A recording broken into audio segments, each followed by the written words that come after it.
বিগড়ে পড়ল আর অবাক বিস্ময়ে আমি তাকিয়ে দেখলাম বিউটিফুল বিউটিফুল, যার চোখে না দেখলে বিশ্বাসই করা যায় না। কি বলছেন কি আপনি? হ্যাঁ, যা ঠিক আমি তাই বলছি। তাছাড়া আমি সুন্দরের পূজারী, সুন্দরের পূজা করার জন্যই আমার জন্ম। না এই গোলাপ ফুলটা ধরো।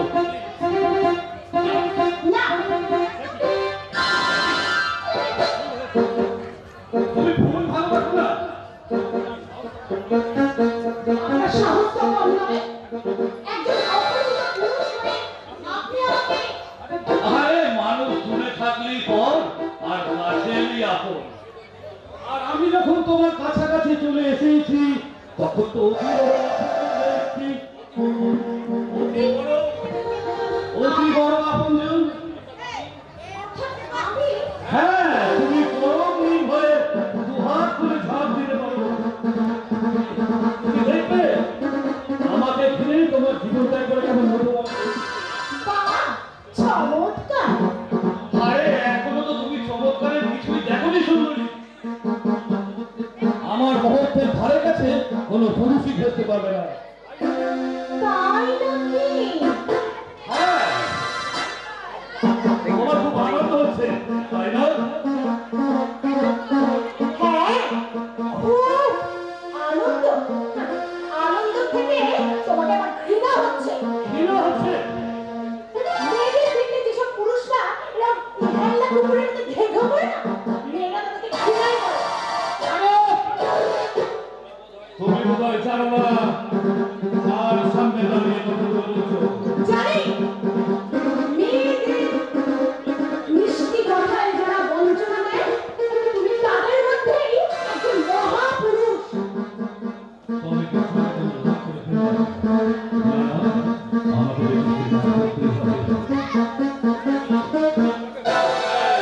তুমি আমাকে ভুল বুঝো না ডার্লিং। আমি তোমাকে ওই নির্জন জায়গায় শুকিয়ে বসি, ওখানে গিয়ে আমি তোমাকে আমার হৃদয়ের সব কথা বলবো। তুমি দেখে আমার বুকে কেমন ভালোবাসা জমা হয়ে আছে।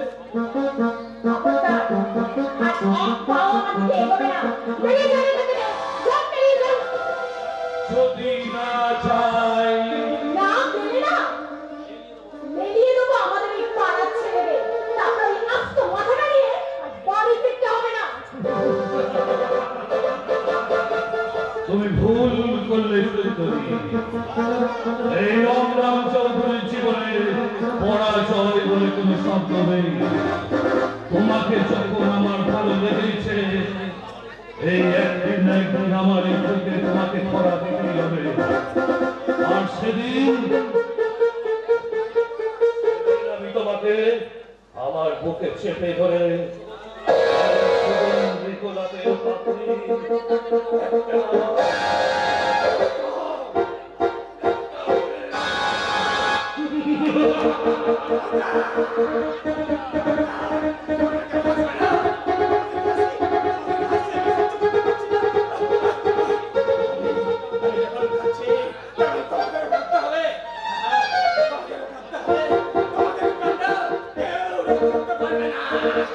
আগে আমার তুই বাইরে বেরিয়ে থাকি।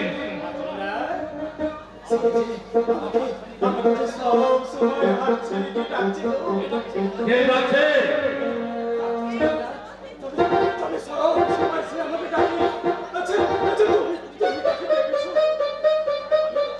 আমি তো তোর মতো পাগল হয়ে যাইনি।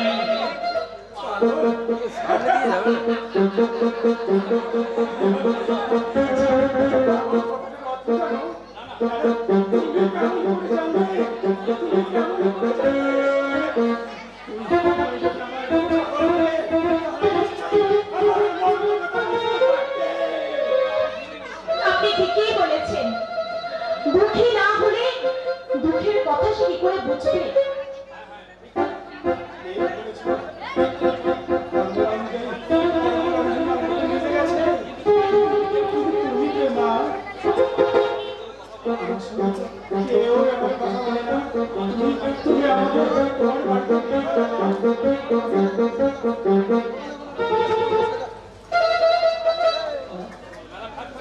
মেলা ম্যাচ ম্যাচ করিস না বললাম। চল এই চল। আমার বড় অনেক কাজ করিয়াছি। ঠিক আছে শুনি। বড় বাবুর কাছে অভিযোগ জানাতে হবে। অভিযোগ?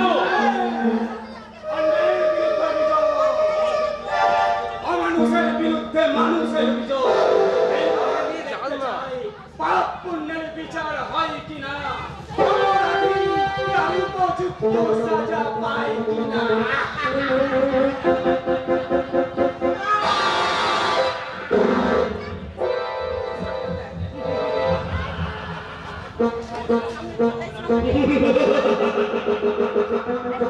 তোর সেই আশা পূর্ণ হবে বলে কোনো যুবক।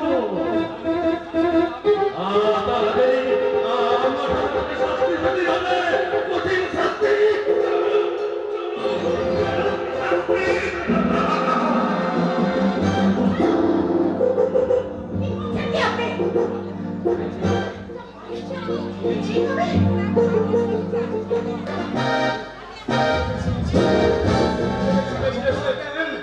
ওরে বলবার, এই নিষ্ঠুর জল্লাদ।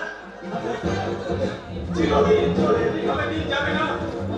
আমার অভিশাপে তোকে এদিকে বিচার।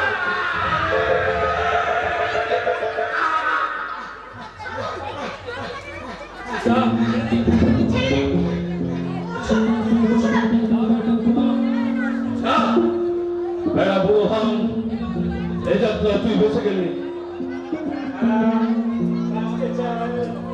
আমি বাঁচতে চাই। আমার সারা বছর বেঁচে যাবে। তবু আমি বেঁচে থাকতে চাই।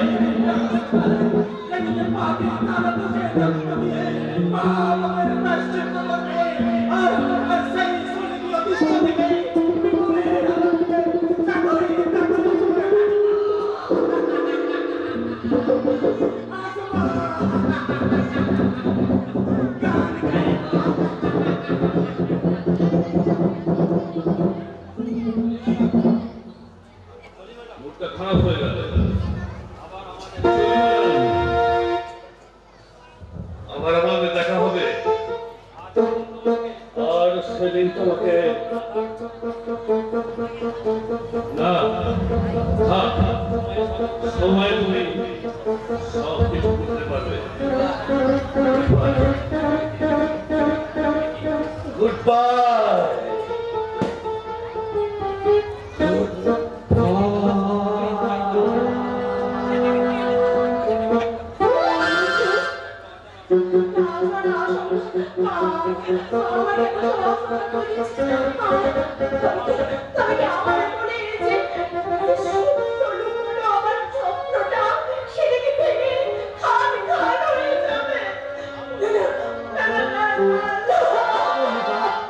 তোমার স্বপ্নের কারিগর তোমার স্বপ্নকে সার্থক করতে নিজেকে সম্পূর্ণরূপে নিঃশেষ করে দেবে।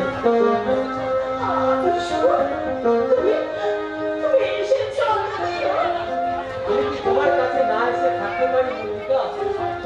আমি সবকিছু ভুলে যেতে পারি, কিন্তু তোমার এই সুন্দর মুখখানা আমি যে কিছুতেই ভুলে থাকতে পারি না মল্লিকা। আমি শয়নে স্বপনে নিদ্রায় জাগরণে একটা মুখই শুধু আমার চোখের সামনে ভেসে ওঠে, সে শুধু তোমার মল্লিকা। তুমি আমার বলো, আমার মনে এই কথাগুলো তুমি আমার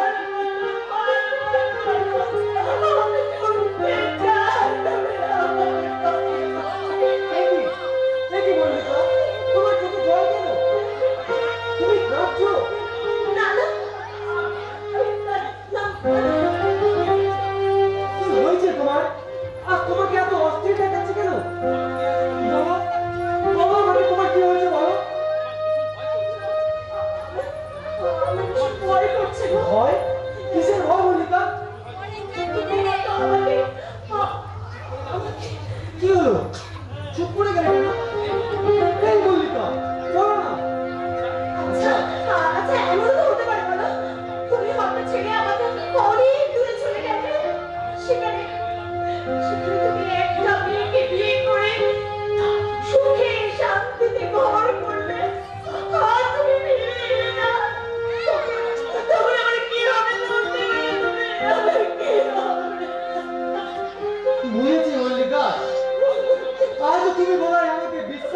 পারোনি?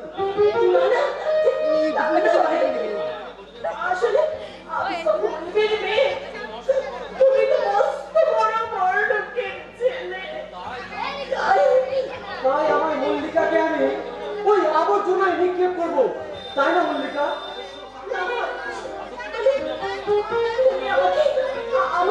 তুমি আমাকে কতখানি বিশ্বাস করো তা আমি জানি না মল্লিকা, কিন্তু কিন্তু তুমি একটা কথা মনে রেখো, এই পৃথিবীতে পঞ্চভূতের মাটিতে মিশে না যাওয়া পর্যন্ত আমার জীবন থেকে তোমাকে কেউ সরাতে পারবে না।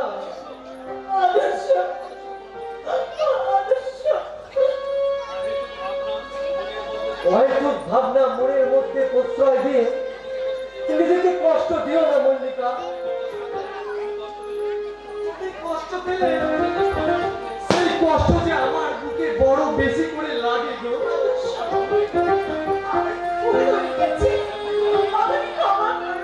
এরকম ভুল আর কখনো করবে না লক্ষ্মীজি। সেই সঙ্গে আরো একটা কথা বলে রাখি, জীবনে ঝড় ঝঞ্ঝা যতই আসুক না কেন, আমরা কেউ কখনো বিচলিত হব না।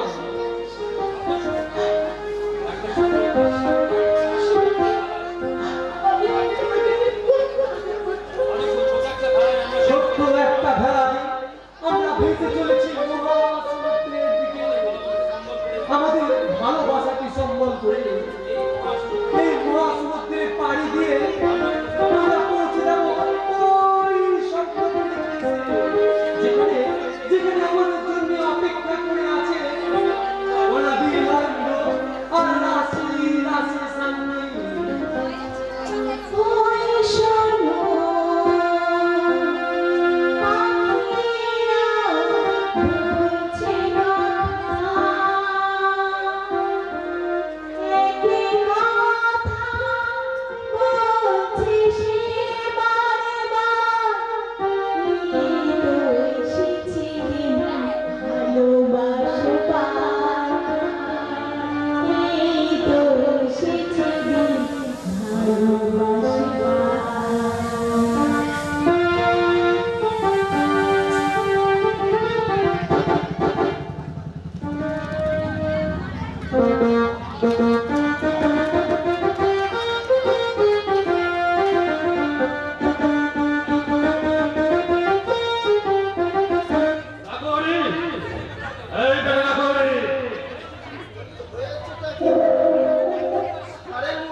কি বললি হারামজাদা সোয়াল? আমি ষাঁড়? এই যে মস্ত বড় ভুল হয়ে গেছে আমার। তুমি ষাঁড় নও, তুমি একটা আস্ত গাধা। রাখনি! আর একটা কথা বললে তোর জিভটাকে আমি টেনে ছিনিয়ে আনবো। আরে, তবু যদি জুতোটা নিয়ে পয়সা কিনা হতো, তার মানে জামাই বাবুর ঘাড় মুড়তে তো খাচ্ছ, তার উপর লম্বা লম্বা কথা বলতে তোমার লজ্জা করে না? মানুষের ঘেন্না বলে তো একটা জিনিস আছে, তোমার মধ্যে তার বিন্দু মাত্র কিচ্ছু নেই। রাখনি! এই রে, একবার আমি সে দিয়ে গেলাম, তা ভেবে পাচ্ছি না। আমার সঙ্গে তুই বেশি কথা করছিস রাখনি? তুমি হলে বাড়ির আত্মীয়, আমি কি তোমার সাথে রসিকতা করতে পারি? বাবু, আর কতদিন তুমি এ বাড়িতে থাকবে? কেন সেই কৈফিয়তটাকে বিদতে দেব? চোখের সামনে তো অনেক কিছুই দেখলাম, এরপরে আরো কত কি দেখতে হবে কে জানে। সত্যি মানুষ এমন অমানুষ হতে পারে?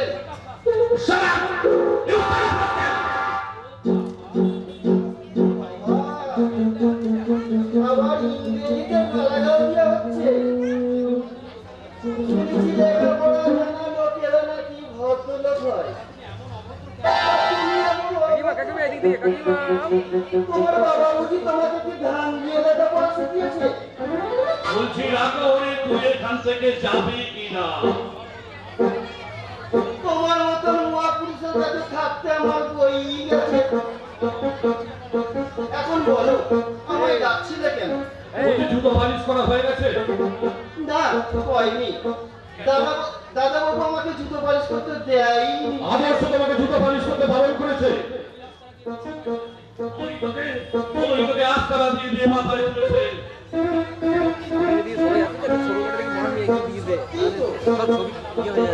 এটা দাদা বাবুর ভারী অন্যায়।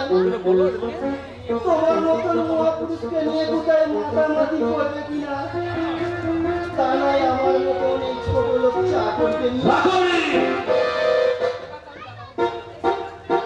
ঠিক আছে, আমি দাদা বাবুকে বলে দেবো।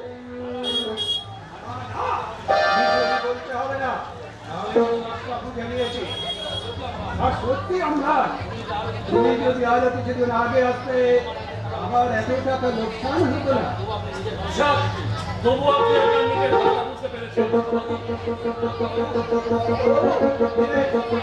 ভুলি না হরি না শুধু ভাবছি না, কি ভাবছি? ভাবছি আলো আর আধারের মধ্যে কোনখানে তফাৎ। একটা কথা জেনে রাখুন, ভদ্রবাবু। মানুষ এই আলোকে ভালোবাসে, কিন্তু আধারকে নয়।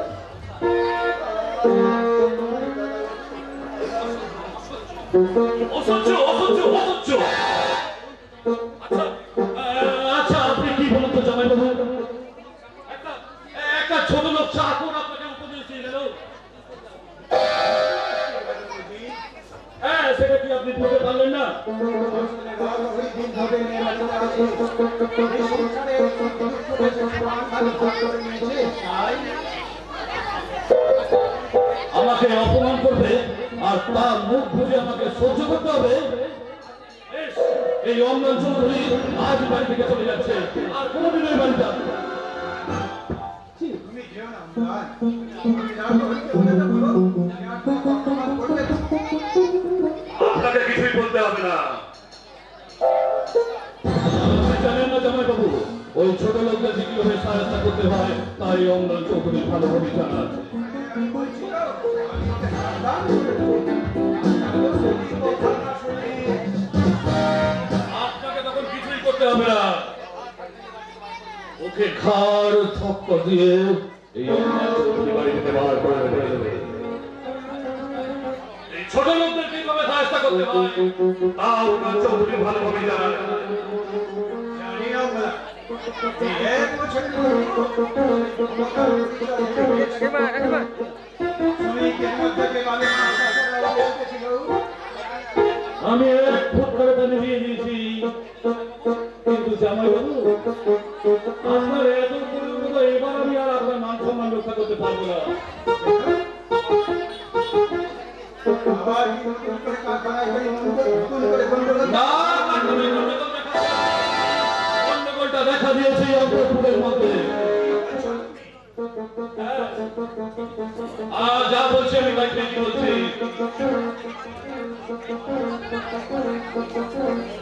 আপনার চৌমানের বিরুদ্ধে যেভাবে সবাই করতে রয়েছে আপনি বলেন আর মাথা জামাইবাবু। কি করেছে আদর্শ? একটা ছোট লোকের মেয়ের সঙ্গে মেলামেশা শুরু করেছে, আর শুধু তাই নয় তাকে বিয়ে করবে বলে প্রতিশ্রুতি দিয়েছে। মেয়েটা হলো মধুপুরের ঈশ্বর মাস্টারের মেয়ে মল্লিকা। নিচে নেমে গেছে আদর্শ।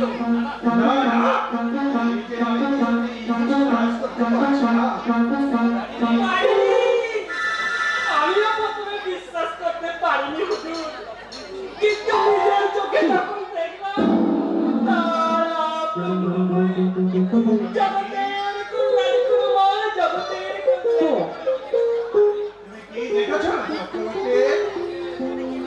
আজকে ছোট মুখে বড় কথা বলা কি ঠিক হবে হুজুর?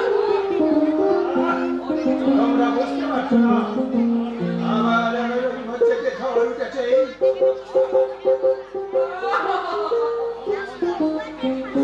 এমন মহৎ মানুষটাকে কেউ চিনতে পারবে না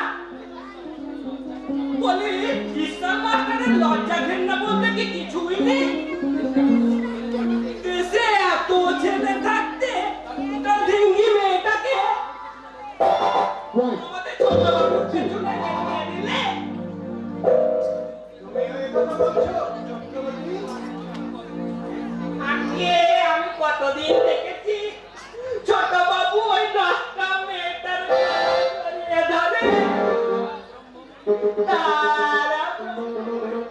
জগতের কল্যাণ করু মা, কল্যাণ করু।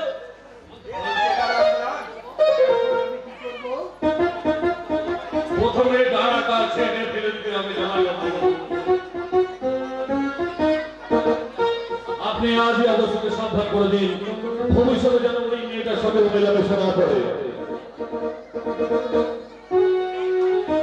চোখে রং লাগলে সবকিছুই রঙিন দেখা যাবে। তাই প্রথমেই আদর্শের চোখ থেকে সেই রঙিন চশমাটাকে খুলে ফেলতে হবে। আপনি নিশ্চিন্তে থাকুন জামাইবাবু, এই অম্লান চোখগুলোকে থাকলে আপনাকে আমি কারোর কাছে মাথা নত হতে দেবো না। আপনার বংশমর্যাদা অক্ষুণ্ণ রাখতে এই অম্লান চৌধুরী তার নিজের জীবনটাকে আপনার জন্য উৎসর্গ করে দেবে জামাইবাবু।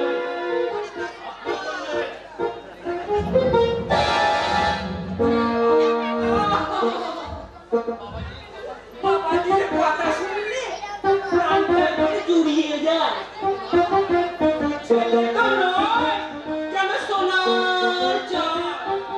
তারকম জগতের কল্যাণ, জগতের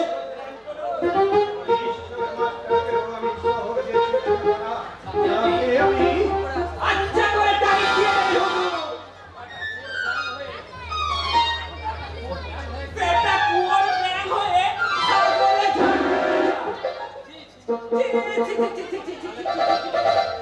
কালে কালে হলো কি মানি লোকের মান বলে আর কিছুই রইল না।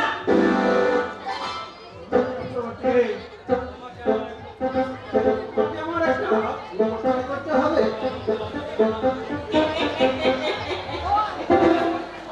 এই অধমকে আপনি লজ্জা দেবেন না হুজুর। আপনার উপকার করতে পারলে নিজেকে ধন্য বলে মনে করবেন। তাছাড়া ওই ঈশ্বর মাস্টারকে আমি দু চোখে দেখতে পারি না। এটা আমার সুদের কারবারটা বন্ধ করে দিয়েছে। ওই ছোট লোক চাষাগুলোকে হাত করে দুঃখে আমার বুক পেটে জল আসছে হুজুর। এই সোনা চক্রবর্তী,